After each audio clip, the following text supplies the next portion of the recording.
Class 10 Sanskrit के syllabus में कुछ ना कुछ दिक्कत होता ही रहेगा। ठीक है, आप सोचेंगे कि हम आए पहले चित्रलेखन पढ़ के चल दिए, नहीं होगा। आप सोचेंगे कि कल पत्र का टेस्ट है या कल बोर्ड एग्जाम है, अभी पत्र लेखन देखता हूं और बैठ जाऊंगा एग्जाम में, सारा पत्र आपका गलत हो जाएगा। यानी सबसे पहले जो आपको टॉपिक कंप्लीट करना है। तो डियर स्टूडेंट, आपका बहुत बहुत स्वागत है। आप देख रहे हैं मास्टर साहब और हमारा नाम है आयुष। तो स्टूडेंट, आज का जो ये वीडियो है आप सभी के लिए बहुत ही ज़्यादा इंपॉर्टेंट होने वाला है, क्योंकि आज का ये वीडियो आप सभी के ही भारी डिमांड पे बनाए हैं। आप सभी का लगातार कॉमेंट और व्हाट्सएप पे मैसेज आ रहा था कि सर अभी तक संस्कृत में कुछ भी पढ़ाई नहीं किए हैं, क्लास 10 का बोर्ड एग्जाम आने वाला है, सर किस तरीके से तैयारी करें ताकि हमारा फुल मार्क्स आ जाए।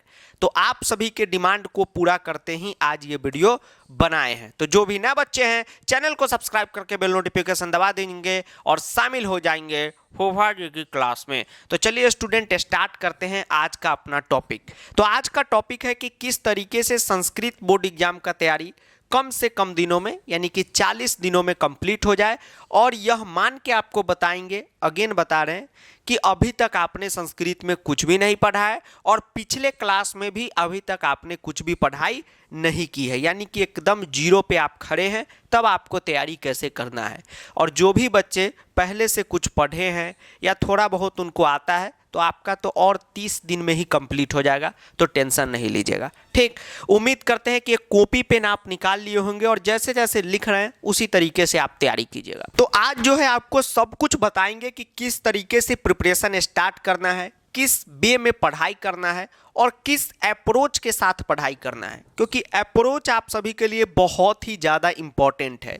इसलिए भी क्योंकि आप में से अधिकतर सभी बच्चे गलत अप्रोच के साथ संस्कृत पढ़ते हैं और क्लास 10th में ही पहली बार पढ़ते हैं, तो बेसिक चीज़ें आपको बार बार परेशान करती है।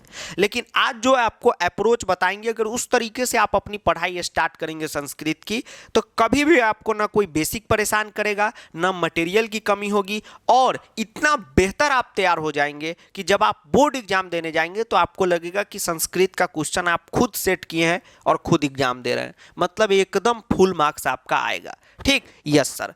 तो चलिए स्टार्ट करते हैं आज का टॉपिक। तो देखिए, संस्कृत में सबसे पहले अप्रोच की क्या हम बात कर रहे थे। देखिए, अप्रोच क्या होता है कि आप लोग जो है जब पढ़ने का मन होता है संस्कृत की, भाई बोर्ड एग्जाम आ रहा है तो चलो 10 दिन में संस्कृत को उठाते हैं और फिनिश कर देते हैं, या स्कूल एग्जाम आ रहा है तो उससे एक दिन पहले आप आ जाते हैं पढ़ने। तो इससे क्या होता है कि जैसे आपका चैप्टर 2 का टेस्ट होने वाला है तो आप चैप्टर 2 का वीडियो देखे चल दिए, संधि का टेस्ट होने वाला है तो संधि का वीडियो देखे चल दिए। ये आपको पता नहीं होता है कि संधि पढ़ने से पहले क्या हमारा क्लियर होना चाहिए, चैप्टर पढ़ने से पहले क्या क्लियर होना चाहिए, और सब जो है घचपच घचपच जो है हो जाता है। भोजपुरी में एक शब्द है घाउज माउज हो जाता है। ठीक, तो घाउज माउज नहीं होना चाहिए, वो आपको बताएंगे। देखिए, सबसे पहला जो आपका अप्रोच रहना चाहिए और सबसे पहला जो है आपका टॉपिक कंप्लीट होना चाहिए वह है अनुवाद। जब तक आप अनुवाद को कंप्लीट नहीं करेंगे, आपको पूरे क्लास 10 संस्कृत के सिलेबस में कुछ ना कुछ दिक्कत होता ही रहेगा। ये बात गांठ बांध के रख लीजिए। ठीक है, आप सोचेंगे कि हम आए पहले चित्रलेखन पढ़ के चल दिए, नहीं होगा। आप सोचेंगे कि कल पत्र का टेस्ट है या कल बोर्ड एग्जाम है, अभी पत्र लेखन देखता हूं और बैठ जाऊंगा एग्जाम में, सारा पत्र आपका गलत हो जाएगा। यानी सबसे पहले जो आपको टॉपिक कंप्लीट करना है वह अनुवाद करना है। ठीक, तो सबसे पहले हमारा जो काम है वो कंप्लीट करना है अनुवाद टॉपिक को, और यह बोर्ड में 5 नंबर का आता है, इसलिए भी ये जरूरी है। और अभी आपको कुछ बात बताएंगे कि क्यों जरूरी है अनुवाद, बताएंगे।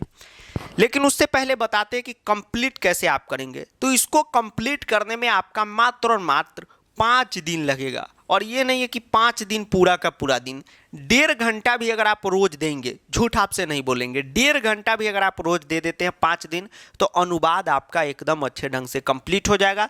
अनुवाद के लिए कुछ भी करने की जरूरत नहीं है, बस जो इस ईयर का आप सभी के जो ये आप लोग जो है 2024 में बोर्ड एग्जाम देने वाले हैं, तो 2024 के लिए नया प्लेलिस्ट जो है, नया वीडियो जो है बना दिए हैं, जो अनुवाद सीरीज के नाम से जाना जाता है। तो जो भी स्टूडेंट अनुवाद सीरीज का वीडियो सब देख लिए तो समझ लीजिए आपका कॉन्सेप्ट पूरा रेडी है। अब बस उसमें क्वेश्चन कराएंगे तो उसको कीजिएगा, अनुवाद आपका कंप्लीट हो जाएगा। और जो भी स्टूडेंट उस सीरीज को फॉलो नहीं किए हैं तो डिस्क्रिप्शन में प्लेलिस्ट होगा, आप बैठ जाइएगा, एक दिन में भी कंप्लीट हो जाएगा। अगर एक दिन संडे को सुबह से लेकर 11 बजे तक बैठ जाते हैं, आपका कंप्लीट हो जाएगा। पूरा प्लेलिस्ट का वीडियो देख के अनुवाद कंप्लीट कीजिए, उसके बाद अनुवाद में कुछ भी करने की ज़रूरत नहीं है, ठीक है। तो सबसे पहले आपका अप्रोच होना चाहिए कि ये कंप्लीट होना चाहिए। अब क्वेश्चन उठता है कि सर ये ही क्यों करें। आप लोगों के अंदर क्या है कि जैसे समास, अगर कल स्कूल एग्जाम होने वाला है समास का, तो आप सब आते हैं समास पढ़ के चले जाते हैं, कुछ समझ में नहीं आता है। समास से पहले अनुवाद होना चाहिए, चैप्टर होना चाहिए। वही हमने कहा कि आप सीरियल से नहीं पढ़ते, अप्रोच आपका गलत है, इसलिए संस्कृत आपको समझ में नहीं आता है। तो सबसे पहले आपको कंप्लीट करना है, उसका नाम है अनुवाद। अब प्रश्न ये उठता है कि सर आप बता रहे हैं कि अनुवाद सबसे पहले करो, स्कूल टीचर तो बोले हैं मत करो, क्यों सर, हम क्यों आपका बात माने। सुनिए, अब आपको एक चीज़ हम दिखा रहे हैं। सर ये क्या दिखा रहे हैं, तो देखिए क्या दिखा रहे हैं। ये है अनुवाद, और जितना भी टॉपिक इसके अगल बगल में लिखा हुआ है, जैसे सेमूसी बुक, जिनका सेमूसी चल रहा है, किन्हीं का मनिका बुक होगा, दोनों चल रहा है इस बार सीबीएसई में। जैसा कि आप जानते हैं कि आपको कोई एक ही पढ़ना है, तो बुक में प्रॉब्लम हो रहा है, जी सर। समास बन रहा है, नो सर नहीं बन रहा है। चित्र में लाइन में नंबर बार बार टीचर काट रहे हैं, जी सर। पत्र पूरा गलत हो जा रहा है, 2-4 ही सही हो रहा है, जी सर। अपठित में नंबर कट जा रहा है, जी सर। वाच्य शुद्धि में पूरा दिक्कत है, जी सर। ड्यू टू अनुवाद। जब तक आप अनुवाद को कंप्लीट नहीं करेंगे, आपको जो है ये सब टॉपिक में दिक्कत ही होता रहेगा। क्लास 10th में स्टूडेंट के माइंड सेट में क्या हो जाता है कि भाई क्लास 10th है तो जो सिलेबस क्लास 10th का वही पढ़ाइए, बाकी चीज़ नहीं पढ़ाइए। तो ऐसा नहीं करना है। सिलेबस जब बनता है तो बनाने वाले को ये पता है कि अनुवाद बच्चा क्लास 6 से ही पढ़ के आ रहा है। अब उसको तो ये नहीं पता है कि आप लोग क्लास 6 से 9 में कहाँ थे। अच्छा, नहीं पढ़ रहे थे तो क्या कर रहे थे, बाबू सोना में थे, बाबू सोना में भी नहीं थे, तब तो 2 मिनट के लिए मौन धारण करें सभी लोग, ठीक है। तो ऐसा नहीं करना है। तो सबसे पहले आपको अनुवाद करना है। बोले संडे को बैठेंगे, 1 दिन लगेगा, 1.5 घंटा रोज देंगे तो 5 दिन लगेगा। प्लेलिस्ट का आपको सारा वीडियो देख जाना है। अब देखिए, जैसे ही आपका अनुवाद पे पकड़ हो जाएगा, तो अनुवाद क्या है, ये सारे टॉपिक का चाचा चौधरी है, ठीक। अगर ये चाचा चौधरी को आप अपने कंट्रोल में ले लेंगे तो बाकी सारा टॉपिक जो है ऑटोमेटिक आपके कंट्रोल में आ जाएगा। ये बात को दिमाग में बैठा के रखिए। अनुवाद आपका अगर ठीक हो गया, कैसे ठीक होगा, प्लेलिस्ट का वीडियो देख जाइए, ठीक हो जाएगा। और उसमें हम यह मान के ही पढ़ाते हैं कि बच्चा पहली बार ही 10वां में आया है, और यह भी मान लेते हैं कि एक दिन पहले भी एग्जाम के कुछ बच्चे आए हैं, तो किसी को कोई दिक्कत ना हो, इसलिए बेसिक वगैरह सब अच्छे ढंग से बताते हैं, टेंशन नहीं लेना है। जो भी नए बच्चे उनको बता रहे, जो पुराने भैया दीदी हैं वो जानते ही हैं। अनुवाद आपका कंप्लीट हो जाएगा तो चित्र में कभी भी आपका जो लाइन लिखते हैं वो गलत आप लिखेंगे ही नहीं। कभी कभी टीचर अस्ति के जगह संति रहता है, नंबर काट लेते हैं, अनुवाद की वजह से। अनुवाद आएगा वो ठीक हो जाएगा। पत्र भी आपसे पूरा बनने लगेगा, अपठित भी बनने लगेगा। और अनुवाद जब तक नहीं आएगा तब तक आपको वाच्य नहीं आएगा, और वाच्य नहीं आएगा तब तक अशुद्धि नहीं आएगा। एक स्टूडेंट का था कि सर अशुद्धि संशोधन का कल एग्जाम है, जल्दी से पढ़ा दीजिए। जब तक आप अनुवाद नहीं पढ़ेंगे तो क्या अशुद्धि है आपको क्या पता चलेगा। अशुद्धि संशोधन का मतलब क्या होता है, ईरर करेक्शन होता है। तो इंग्लिश में आपको verb, tense, preposition, conjunction, interjection जो भी है उसका नॉलेज नहीं है, तो ईरर करेक्शन समझ में आएगा, नो सर नहीं आएगा, ठीक है। तो वही यहाँ भी है। तो अनुवाद वाच्य कंप्लीट तो अशुद्धि पढ़ने की भी जरूरत नहीं है, ऑटोमेटिक कंप्लीट। और जब आपका अनुवाद कंप्लीट हो जाएगा तो बुक पढ़ने में भी आपको मजा आएगा, चाहे आपका सेमूसी बुक हो या मनिका बुक हो। तो कहने का मतलब है कि अप्रोच में बदलाव कीजिए, अप्रोच बदलिए। अप्रोच बदलेंगे तभी जाके होगा। तो हमारा अप्रोच क्या रहना चाहिए कि हमको सबसे पहले जो आक्रमण करना है वह अनुवाद पे करना है, और हथियार जो है वह प्ले लिस्ट को रखना है। जो प्ले लिस्ट इस बार के लिए नया बनाए हैं उस पर फोकस कीजिएगा। और एक बात और ज़रूरी बता देते हैं, संस्कृत में क्या होता है कि हर साल जो है पेपर के पैटर्न में चेंज होता है। सर ये चेंज कैसे होता है, ये तो जब लेक्चर बनाते हैं बताते हैं कि इस बार संधि का ये सवाल पूछा था, अगले साल इस ढंग से पूछेगा, चेंज करता ही है, नहीं तो सेम पेपर हो जाएगा, ठीक। और वो पेपर का लेवल ही नहीं रहेगा, हर साल लेवल में ऊपर नीचे होता रहता है। इसलिए जब भी प्रीफर करें न्यू वीडियो को करें। अगर न्यू वीडियो नहीं है तो ओल्ड वीडियो देख लीजिए, लेकिन हमेशा कोशिश कीजिए न्यू वीडियो को प्रीफर करें। इसीलिए हर साल जो है नया बैच आता है संस्कृत का, यही कारण है। नहीं तो वीडियो एक बार में बना के डाल देते, सो जाते, ठीक। हर साल क्यों पढ़ाते? क्योंकि हर साल सिलेबस में कुछ नया आता है, लेवल में कुछ नया आता है, ठीक है। चलिए, तो सबसे पहले अनुवाद पे पकड़ बनाइए, जितना जल्दी हो सके। कोई चाहेंगे तो एक दिन में ही कर लेंगे तो एक दिन में ही कीजिए। अब जो है देखिए, अब जो है इसको पेज पे नोट कीजिए। टोटल हमने दिन लिखा है, अब इतने दिन में ही आपका हो जाएगा कंप्लीट। देखिए, ग्रामर कंप्लीट करने के लिए लगेगा आपको 15 दिन, ठीक।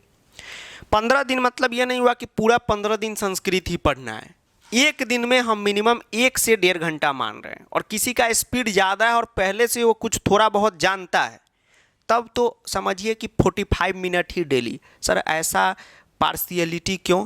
अब जैसे आप संधि आप पढ़े होंगे हमसे, तो आपको संधि पढ़ाए हैं तो उसमें क ख ग घ का भी 15 मिनट क्लास लिए हैं, वर्ण विच्छेद का भी लिए हैं। अब जिनको ये पता है तो वो तो 15 मिनट उनका बच गया, ठीक। तो यह मान के कि 0 लेवल से है तो भी एक दिन में 1 से 1.5 घंटा आप समय देंगे, आपका हो जाएगा। 15 दिन में आपका व्याकरण हुआ।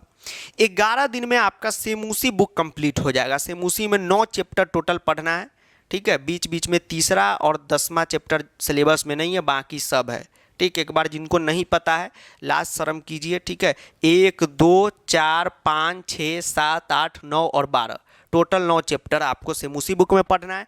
और जिनका मनिका बुक चल रहा है उनको भी 9 चैप्टर ही पढ़ना है। तो चैप्टर जो है आपका 11 दिन में कंप्लीट हो जाएगा। उसके बाद 5 दिन जो है आप क्या कंप्लीट करेंगे? चैप्टर पढ़ने के बाद 5 दिन जो है सेमूसी का टॉपिक और जिनका मनिका बुक है मनिका का टॉपिक कंप्लीट करेंगे। टॉपिक कंप्लीट करने का मतलब ये है कि जैसे सेमूसी से क्वेश्चन आंसर आता है तो एक दिन क्वेश्चन आंसर का प्रैक्टिस, सेमूसी से मनिका से घटनाक्रम आता है तो एक दिन घटनाक्रम का प्रैक्टिस, एक दिन बुक से आप प्रश्न निर्माण का प्रैक्टिस करेंगे, एक दिन अनव्यवहार्थ का करेंगे और एक दिन उचित अर्थ का। तो 5 दिन उसमें हम यहाँ पर दिए हैं। जिनको सेमूसी पढ़ना है वो सेमूसी का प्रश्न निर्माण करेंगे, जिनको मनिका पढ़ना है वो मनिका का करेंगे, ठीक है। और जो स्कूल में पढ़ाई हो रहा है वही आपको पढ़ना है। आधा बच्चा इसमें है और आधा बच्चा उसमें है, ठीक। और हमारा तो सब बच्चा है तो हम तो सबको पढ़ाएंगे, समझ गए कि नहीं? जी सर। उसके बाद 4 दिन में आपका रचनात्मक वाला टॉपिक कंप्लीट हो जाएगा। तो रचनात्मक वाला टॉपिक का मतलब हुआ, क्या हुआ?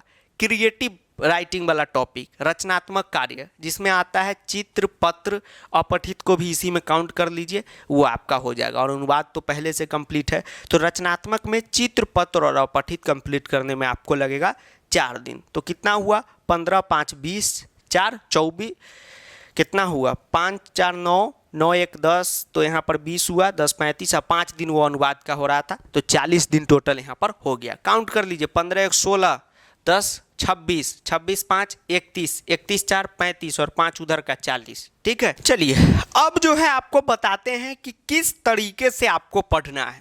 किस तरीके से पढ़ने का मतलब हुआ कि कौन सा टॉपिक आपको पहले कंप्लीट करना है। तो सबसे पहले तो अनुवाद करना है। जी सर, प्लेलिस्ट का पूरा वीडियो देखिएगा और प्लेलिस्ट में अभी 4-5 वीडियो और देंगे, उसको देख लीजिएगा क्वेश्चन प्रैक्टिस का, तो आपका अनुवाद कंप्लीट हो जाएगा। फिलहाल जितना वीडियो है उतना भी देखिएगा तो आपका काम बन जाएगा। अब जो है जो दिखाने जा रहे हैं उसको एकदम पेज पे नोट कीजिए, यहाँ जहाँ आप स्टडी रूम बनाए होंगे वहाँ पे लिख लीजिए और उसी सीरियल में कंप्लीट करते हुए आइएगा, क्योंकि वह सीरियल जो है बहुत ज़्यादा एक्सपीरियंस के बाद बनाए हैं, ठीक है। जैसे मान लीजिए कि कोई नया टीचर आएगा तो समास पढ़ाना स्टार्ट कर देगा, क्योंकि सिलेबस में पहले वही लिखा हुआ है, संधि के बाद समास। लेकिन समास से पहले चैप्टर आना जरूरी है, चैप्टर से पहले अनुवाद आना जरूरी है, समास से पहले कारक का नॉलेज जरूरी है। कारक कहाँ पढ़ाई होता है? अनुवाद में होता है। तो यही आपको बोले कि आप लोग सिलेबस में जो लिखा हुआ है उसके अकॉर्डिंग मत पढ़िए कि सर पहले अपठित लिखा है तो पहले अपठित पढ़ेंगे। सिलेबस जो बनाते हैं वह यह मान के बनाते हैं कि आप लोगों को 9th तक जो चीज़ें दी गई थी वह आपका कंप्लीट होगा। क्या आपका कंप्लीट है? नहीं है, तो फिर उस अकॉर्डिंग नहीं पढ़िए, ऊपर नीचे करके टॉपिक पढ़िए। और सब आज न कल तो पढ़ना ही एग्जाम से पहले, तो जैसे जैसे बता रहे हैं उसी तरीके से कंप्लीट कीजिएगा, ठीक है। सेमूसी बुक वाले हो तो भी, और मेन तो सेमूसी ही वाले हैं, मनिका वाले भी मेन है, ठीक है। दोनों में कोई भेदभाव नहीं है। सबको वही टॉपिक पढ़ना है, बस चैप्टर का कहानी अलग है। आपका भी मनिका वाले प्रश्न निर्माण पूछेगा, सेम उसी का भी प्रश्न निर्माण पूछेगा। मनिका वाले से भी क्वेश्चन आंसर पूछेगा, सेम उसी वाले से भी पूछेगा। फर्क यही है कि सेम उसी वाले से सेम उसी के चैप्टर से बुद्धि बलवती से पूछेगा, और मनिका वाले का मनिका वाले चैप्टर से पूछेगा, और कोई फर्क नहीं पड़ता है। तो आप सभी को सबसे पहले घटिका कंप्लीट कर लेना है, ठीक है। उसके बाद आपको संधि कंप्लीट कर लेना है। संधि जैसी हो जाए आपका चैप्टर 1 हो जाना चाहिए, फिर प्रत्यय हो जाना चाहिए, फिर अपठित होना चाहिए, फिर चैप्टर 2, 4, 5 होना चाहिए, फिर अनुवाद होना चाहिए। तो आप कहेंगे सर अनुवाद फिर से आप लिख दिए, तो देखिए अनुवाद तो स्टार्टिंग में आप करेंगे, लेकिन फिर जो है वाच्य अशुद्धि पढ़ने से पहले एक बार इसका रिवीजन कर लेंगे। तो फिर अनुवाद का रिवीजन कर लीजिएगा, फिर अशुद्धि पहले वाच्य पढ़िएगा, सीरियल लिखा लीजिए, अनुवाद पहले फिर वाच्य, और फिर जो है अशुद्धि संशोधन आप पढ़ेंगे। उसके बाद चैप्टर 6, 7, 8, 9, 12 आप पढ़ेंगे, जो सेमूसी वाले हैं उनका है, और मनिका आपका 1 से 9 तक है, ठीक है। बाकी 10, 11 एग्जाम में नहीं आएगा।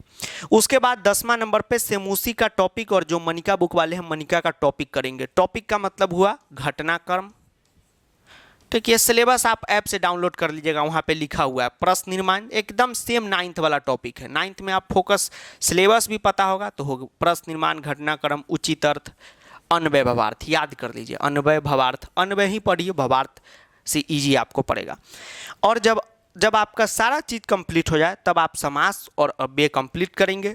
समास इसलिए लास्ट में, क्योंकि समास पढ़ने से पहले सारा चैप्टर पढ़ा रहना जरूरी है, और अनुवाद का अच्छा जानकारी होना चाहिए, तभी जाके समास और अव्यय में कोई दिक्कत नहीं होगा। अव्यय अगर आप बिना चैप्टर पढ़े हुए पढ़ लेंगे तो आपको हर लाइन के हिंदी समझने में ही दिक्कत होगा, इसीलिए इसको लास्ट में दिए। और जब ये हो जाए तब आप कंप्लीट करेंगे अपना चित्र, पत्र और अपठित, ये लास्ट का चीज़ है, क्योंकि इसमें ग्रामेटिकल नॉलेज चाहिए, बुक का नॉलेज चाहिए, तो लास्ट में कीजिएगा तो बहुत सारा चीज़ आपको आइडिया जो है लग जाएगा। तो इस तरीके से आपको क्या काम करना है, कंप्लीट करना है, ठीक है। और यह बहुत एक्सपीरियंस के बाद ये सीरियल नंबर बनाया है कि इस तरीके से पढ़ना है, ठीक।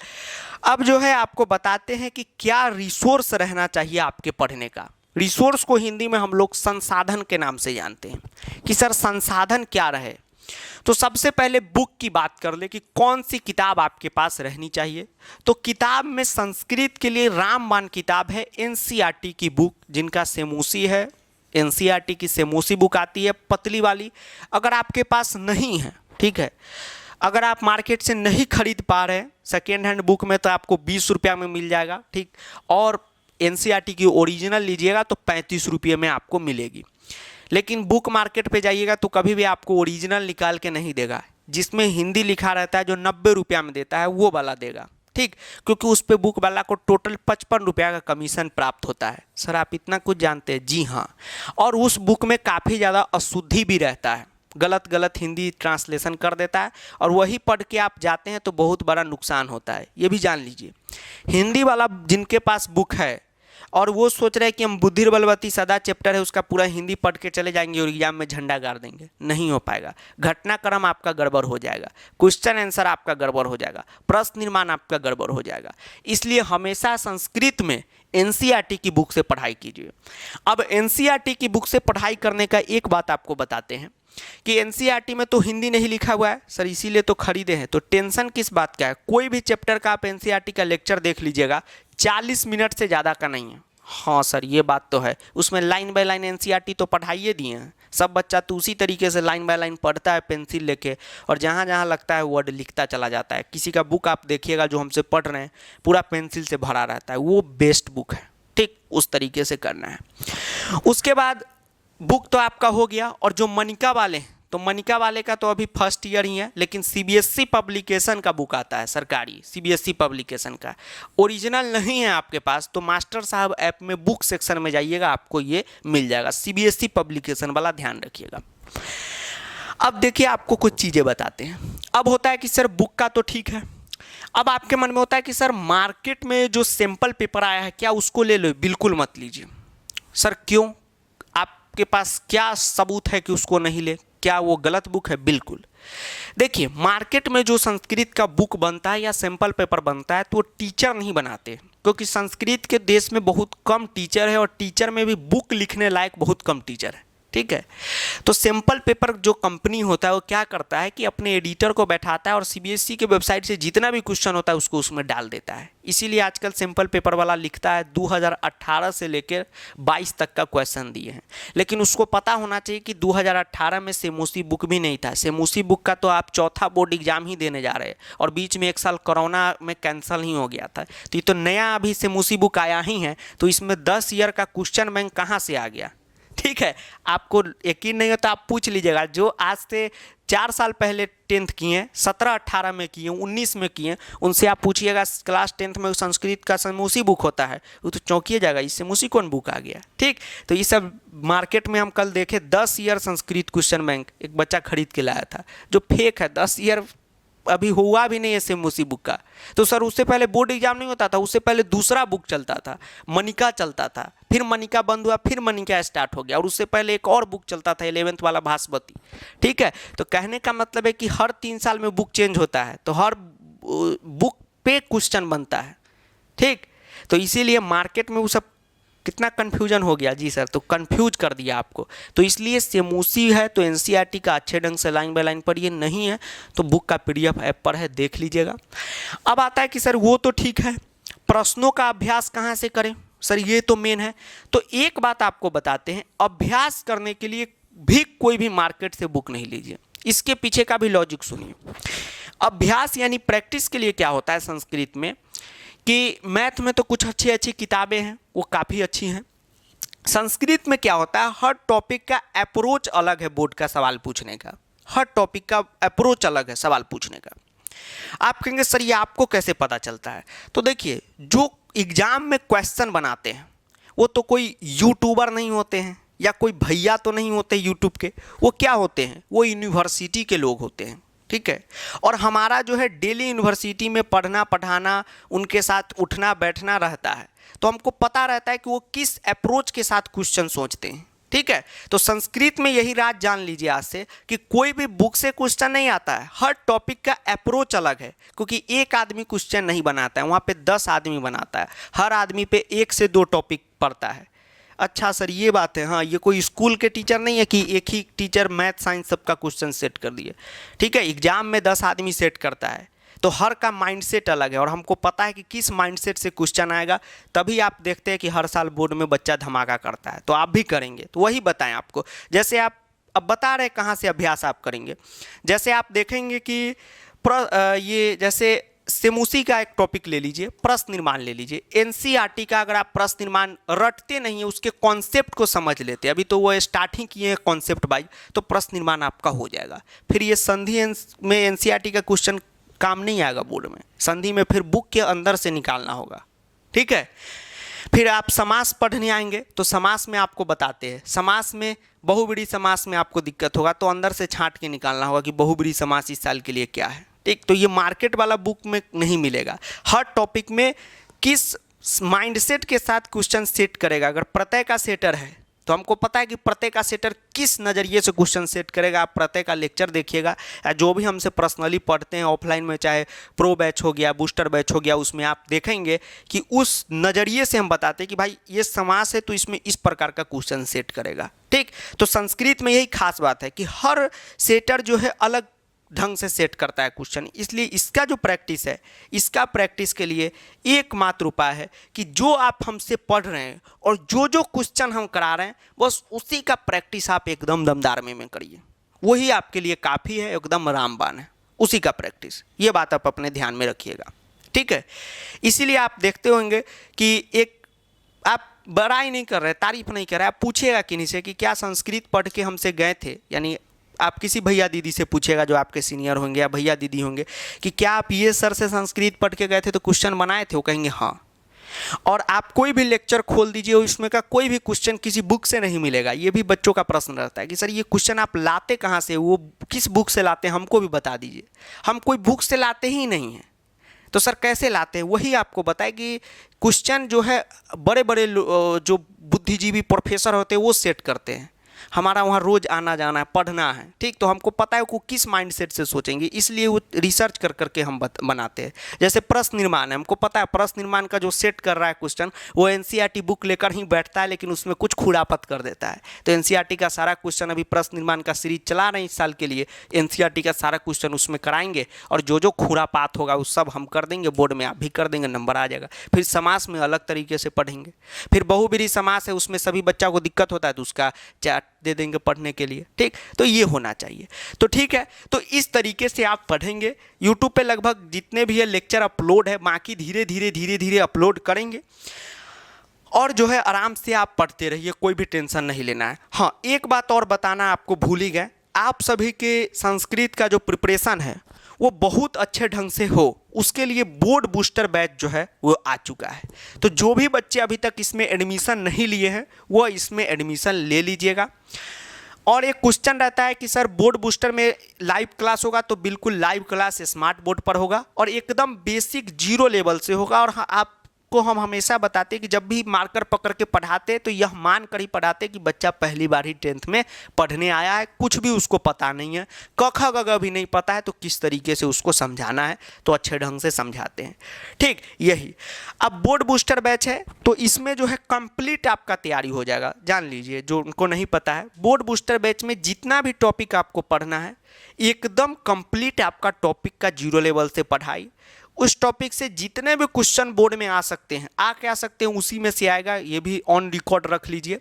उस क्वेश्चन का पूरा अच्छे ढंग से प्रैक्टिस जीरो लेवल से, साथ में पूरा रिवीजन, साथ में बोर्ड एग्जाम तक तो आपसे जुड़े ही रहेंगे, साथ में मार्केट से न बुक खरीदने की ज़रूरत, न क्वेश्चन बैंक, और न ही सैम्पल पेपर खरीदने की ज़रूरत। इसी को देखते हुए जो मार्केट में घटिया सैम्पल पेपर है, जो रोज़ हमारे दरवाजे पे आ जाता है, उसका एक एजेंट की सर प्रमोशन कर दीजिए, प्रमोशन कर दीजिए, सब टीचर कर रहे हैं, अभी कुछ लीजिए, प्रमोशन कीजिए, हम नहीं करते क्योंकि घटिया सैम्पल पेपर है, ठीक है। तो सर घटिया है तो बढ़िया कहाँ है, तो बढ़िया हम खुद से बना के, आप किसी बच्चे से पूछ लीजिएगा, हर साल बैच में कराते हैं खुद से बना के सैम्पल पेपर, ठीक है। तो यहाँ सैम्पल पेपर भी आपको करा देंगे, ठीक। और सैम्पल पेपर ज़्यादा मायने नहीं रखता है, टीचर लोग बोलते हैं 20 कर लो, 30 कर लो, अरे 20 सैम्पल पेपर में संधि का कितना क्वेश्चन होगा, 20 पंचे 100 क्वेश्चन होगा। और जब आपको संधि हम पढ़ाएंगे तो 100 क्वेश्चन ऐसे ही करा देंगे, और ऐसा कॉन्सेप्ट पढ़ाएंगे कि 1 लाख क्वेश्चन आप कर जाएंगे, ठीक है। तो जब आपका कॉन्सेप्ट मजबूत रहेगा ना, तो कोई भी सैम्पल पेपर काम नहीं आएगा, फटाफट आपसे बन जाएगा। इस बात को ध्यान में रखिएगा। अब जैसे मान लीजिए कि आप एक सैम्पल पेपर बनाए, उसमें संधि का 5 क्वेश्चन में 4 आपसे बना, किसी में 2 बना, किसी में बनवे नहीं किया। आप हमारे सामने 1 लाख सैम्पल पेपर लाइए, संधि का क्वेश्चन फटफट बना देंगे। तो ये घमंड नहीं कर रहे, ये एक एग्जाम्पल आपको दे रहे हैं कि हम कैसे बना देते हैं। तो क्योंकि हम कॉन्सेप्ट ही जान लिए, इतना छोटा तो कॉन्सेप्ट है, तो वही आप जान लीजिए, काम हो जाएगा, ठीक है। चलिए, तो यही जो है बोर्ड बूस्टर बैच को एकदम जो है ज्वाइन आप कर लीजिएगा। मास्टर साहब ऐप जो है गूगल प्ले स्टोर पर आपको मिलेगा, ठीक, डाउनलोड कर लीजिएगा। ये आप देख सकते हैं, मोबाइल में आपको दिखा देते हैं। और जो भी प्रिय छात्र लैपटॉप में पढ़ाई करते हैं, तो आप भी टेंशन नहीं लीजिए, आपका भी ख्याल रखें। सबका साथ, सबका विकास, और सबको 100 के पार, ठीक। 100 नंबर तो सबको लाएंगे ही संस्कृत में। ये ऐप जो है डाउनलोड कीजिएगा। तो देखिए, ये जो है पेड कोर्स सेक्शन में जाइएगा, तो यहाँ पर ऊपर सेमूसी बुक वाले ज्वाइन कीजिएगा। जिनका सेमूसी बुक चल रहा है, मतलब जिनका सूची पार्यावरणम, बुद्धिर्बलवती सदा, जनरली उन्हीं लोग का मतलब दबदबा है, सबका वही बुक है। और नीचे अपने मनिका बुक वाले का, तो मनिका में बहुत कम बच्चे होते हैं, लेकिन हम उनका भी कोर्स लॉन्च किए। क्यों? क्योंकि उनको भी नहीं छोड़ना है, सबको पढ़ाना है। तो यहाँ पर नीचे मनिका वालों का है, ऊपर सेमूसी वालों का है, तो आप जो है ज्वाइन कीजिएगा। उसके बाद इसमें रिकॉर्डेड क्लास भी आपको मिलेगा। कोई क्लास लाइव क्लास में आप जुड़ नहीं पाएंगे, तो रिकॉर्डेड भी आपको जो है मिल जाएगा, ठीक। तो इस बात का ध्यान रखिएगा। हाँ, ये है कि आप में से कुछ स्टूडेंट होंगे कि सर हम YouTube से पढ़ सकते हैं, तो YouTube से भी आप पढ़ सकते हैं, कोई दिक्कत नहीं है। लेकिन जो है यहाँ पर क्या है, बोर्ड बूस्टर का हम आपको बात बताते हैं कि यहाँ पर क्लासरूम की तरह पढ़ाई होता है। तो सर YouTube पे पढ़ाएं, वो क्लासरूम नहीं है, वो भी क्लासरूम है, लेकिन इसका जान लीजिए कि इसमें कहीं भी आपको हाथ पैर मारने की जरूरत नहीं है कि सर ये वीडियो मिल नहीं रहा है, ये वीडियो नहीं मिल रहा है, सर इसका PDF, सर इसका नोट्स, इसका ये, इसका टेस्ट, इसका क्वेश्चन, यहाँ सब कंप्लीट। बस आपको आके डेली क्लास टाइम में आके पढ़ना है। कहीं हाथ पैर मारने की ज़रूरत नहीं है, कहीं किसी से मदद लेने की ज़रूरत नहीं है, कहीं किसी के पीछे पीछे जाने की ज़रूरत नहीं है कि हमको थोड़ा हेल्प कर दो, अरे टॉपर भैया, अरे टॉपर दीदी, अरे सिम्मी दीदी, मिम्मी दीदी, अरे फलना भैया, छोटू भैया, गोटू भैया, थोड़ा सा हमारा हेल्प कर दो। कहीं किसी को कुछ करने की ज़रूरत नहीं है। एकदम सीरियल से आप आइए, बैठिए, क्लास आप पूरा बैठ के कर लेंगे, ऐसे ही आपका 95+ आ जाएगा। ठीक है, और एकदम सब जीरो लेवल से होगा। और इस क्लासरूम इसलिए बोले क्योंकि इसमें क्या है, क्लासरूम क्लास की तरह, जैसे संधि का है तो एक लेक्चर में तो फिनिश नहीं होगा, संधि का 3 क्लास चलेगा। तो क्या सारा शेड्यूल तो ऐप पर दे ही दिए हैं। तो फर्स्ट क्लास है उसमें आपको पढ़ाएंगे, जितना डाउट है उसको लेंगे, फिर सेकेंड क्लास में उसको कवर करेंगे, तो एकदम अच्छे ढंग से आपका हो जाएगा। तो क्लास जो है आपको पता है कि 28 नवंबर से स्टार्ट हो रहा है, हर साल की भांति अपने समय पर। ठीक है, तो इसमें एकदम अच्छे ढंग से आपका लाइव क्लास के थ्रू एकदम कंप्लीट हो जाएगा। और इस साल अपने पास स्मार्ट बोर्ड की भी, लाइटिंग की भी व्यवस्था हो चुकी है, तो और मज़ा आने वाला है। ठीक, और कोई भी टेक्निकल क्वेरी रहेगा या कोई भी समस्या आएगी तो 80 511 49 583 पे आप मैसेज करेंगे। यह जो है ऐप मैनेजमेंट टीम का नंबर है। ठीक, ये हमारा नंबर अभी नहीं है, ये नंबर अब ऐप मैनेजमेंट टीम है। इसमें जो है रश्मि प्रकाश नाम की एक मैम है, जो आपको कोई भी यहाँ पर ऐप में, मान लीजिए कि आपका OTP नहीं आ रहा है, ऐसा तो होता नहीं है, या कोई भी प्रॉब्लम हो जाए खुदा ना खास्ते, तो आप इसी पे मैसेज करेंगे, आपका समस्या का क्या हो जाएगा, समाधान हो जाएगा। ठीक, तो आराम से पढ़ाई करते रहिए, कोई भी टेंशन नहीं लीजिए, लेकिन बताए हैं उसी अप्रोच में पढ़ाई करिए, और हम भी पढ़ाएंगे तो उसी अप्रोच में पढ़ाएंगे। ठीक, हो सकता है कि हम अगर आपको लाइव क्लास में जैसे आप ज्वाइन करेंगे पढ़ाएं तो 1-2 टॉपिक ऊपर नीचे कर देंगे, तो उसका टेंशन नहीं लेना है, क्योंकि हम आपके साथ जुड़े हुए हैं, तो हमको पता है कि कौन कौन सा चीज़ है जो बता देंगे उस वक्त, तो वो काम आ जाएगा। कहने का मतलब ये है कि आप पर्सनल तैयारी कर रहे हैं तो इसी तरीके से तैयार करें, लेकिन यह ध्यान में रखिए कि आपके मन में जो भी डाउट उठे उसको क्लियर करना जरूरी है। क्यों, और डाउट उठेगा ही क्योंकि आपका जो है बेसिक बहुत वीक है। बहुत वीक का मतलब होता है, आप सोचिए आप किसी सब्जेक्ट को पहली बार ही क्लास 10th में पढ़ने आए, और वो भी बाद में दिल लग जाता है बच्चों को यहाँ से पढ़ के। पहला ये रहता है कि बोर्ड आ गया है इसलिए, ठीक, मतलब ही दुनिया हो गई है, यानी मतलब वाला बात हो गया है। तो कहने का मतलब ये है कि इसमें तैयारी बेहतर होनी चाहिए। आप खुद सोचिए, हमको मान लीजिए कार चलाने नहीं आ रहा है, और आप हाईवे पे कार लेके उतार देंगे, तो हम तो कहाँ जाएंगे। 5 किलोमीटर में ही कोई हमको ठोक के गिरा देगा कहीं पे, या हम ही किसी को ठोक के गिरा देंगे, ये नहीं होगा। तो पहली बार ही आप सीधे 10th बोर्ड में कूद रहे हैं। ठीक, थोड़ा सा बोर्ड का माहौल बनाइए और बनने दीजिए। ठीक है, बनने दीजिए का मतलब होता है कि अभी भी जो आसपास के माहौल है आपके क्लासरूम का, उसमें है चलो बोर्ड है देख लेंगे, 1 शॉट पढ़ेंगे निकल लेंगे। 1 शॉट एक रात में पढ़ने से स्कूल एग्ज़ाम में नंबर आता है, बोर्ड एग्ज़ाम में नहीं आता है। ये बात दुनिया के हर बुद्धिजीवी जानते हैं, और आप भी जानते हैं, बस दिल से छुपाते हैं। ठीक है, ठीक, चलिए, तो यही कहेंगे। तो एकदम जो है आपको कोई भी दिक्कत नहीं होगा। यहाँ पर है कि बोर्ड बूस्टर का फ़ी भी है, बहुत कम रखा गया है ताकि सभी अफोर्ड करें, और पिछले साल से यहाँ पर फ़ी गिरा दिया ही गया है, लेस कर दिए हैं। आप लोगों को देख कर कि आप लोग कह रहे थे कि सर एकदम मिनिमम, तो इससे मिनिमम अब पॉसिबल नहीं है, लेकिन इतना रहेगा तो इतना आप सभी अफोर्ड कर सकते हैं। इसमें कोई सैम्पल पेपर भी आपको खरीदने की ज़रूरत नहीं, वो भी आपको मिल जाएगा। ठीक, सारा प्रैक्टिस क्वेश्चन मिल जाएगा, वीडियो मिल जाएगा, लाइव क्लास हो जाएगा, डाउट सॉल्व हो जाएगा। ठीक, तो ये सब कहाँ मिलेगा, यहीं मिलेगा। तो एकदम अच्छे ढंग से इसको ज्वाइन कीजिएगा, और अपने दोस्तों को, बाबू सोना को भी बता दीजिएगा।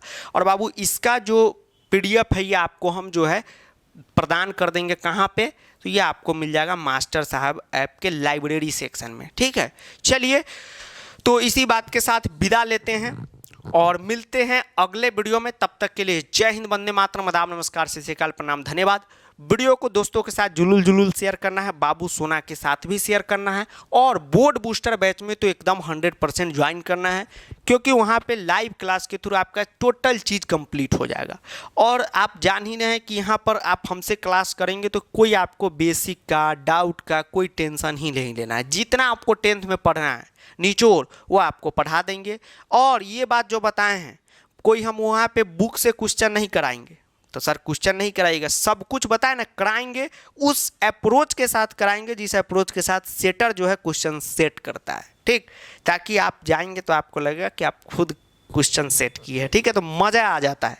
ठीक, तो आप जो है ज्वाइन कीजिएगा, फ़ी वगैरह का कोई टेंशन नहीं लेना है। 299 कंप्लीट कोर्स का फी है। सीबीएसई स्कूल में पढ़ते हैं तो आप देखते हैं कि कितना आपसे स्कूल में फी लिया जाता है और दिया क्या जाता है, लेकिन यहाँ पर किन्हीं के मन में हो कि फी है, कुछ मत सोचिए। 299 आप तैयारी कर रहे हैं, इतना पढ़े तो दे भी दीजिएगा तो कोई उससे आपका घटेगा नहीं, आपका बढ़ेगा ही। ठीक है, ठीक। और जो है ज्वाइन कीजिएगा और कोई दिक्कत होगा तो पूछ लीजिएगा। और एक बात, किसी के मन में आ गया हो कि ठीक है सर बात तो सही कर रहे हैं, आप ज्वाइन करेंगे, लेकिन सर हम नया बच्चे हैं, आपसे 1-2 ही लेक्चर पढ़े हैं, क्या आप पर भरोसा किया जाए? तो एकदम भरोसा किया जाए। ठीक, चलिए तो मिलते हैं अगले वीडियो में। Thank you.